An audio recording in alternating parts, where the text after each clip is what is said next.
Welcome to my channel. Mga kamotor, pag-usapan natin ang kung magkano ba dapat talaga ang puhunan sa pagtatayo ng negosyo ng motor parts business. Mga kamotor, ang pagtatayo ng motor parts business, talagang malaking pera ang kailangan dyan. Kung talagang pupunuin mo yung shop mo ng laman, talagang malaking pera magagamit mo dyan. Kasi pag kukuha ka pa lang sa langis pa lang, laki na ng capital niyan. Biruin mo, lahat din ng klaseng langis. Mapamumurahing langis, mapamahal na langis. Kailangan meron ka na dyan. Pagdating din sa mga pyesa, kailangan meron tayong magandang klaseng pyesa. Meron din tayong mumurahin na pyesa. Yung mga mga gulong. Kailangan lahat din ng klaseng gulong. Meron din tayo dyan mga kamotor. Maraming sukat din ang klase ng gulong. Lalo sa mga gulong na ginagamit ng mga pang big bike. Kagaya niyan. Yung mga pang off-road.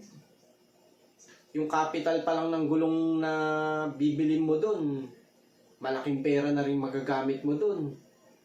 Pagdating pa sa mga accessories, yan. Hindi rin biro kung mamimili ka ng pupunuin mo yung shop mo ng accessories. Hindi rin basta-basta makikita yung dami ng accessories. Pati din sa mga kadena, yan, mga ganyan.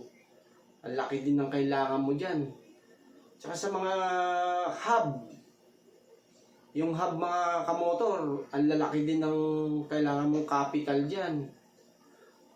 Lalo't yung mga block ng mga motor, yan, mga pang-makina na, yung mga panloob.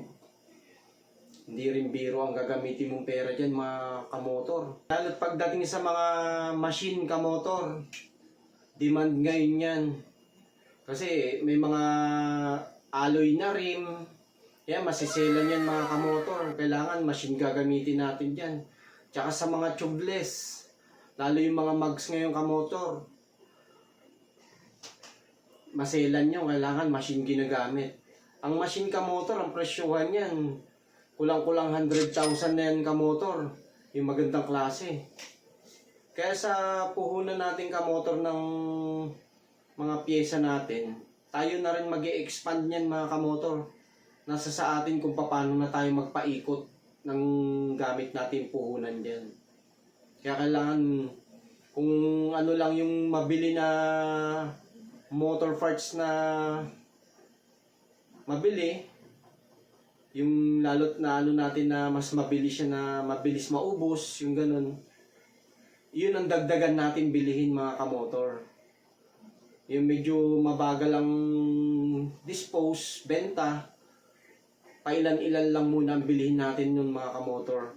Yun ang mga gawin muna natin para yung ibang naitatabi pa natin pera o puhunan, maibili pa natin din ng iba pang pyesa na kailangan doon kamotor.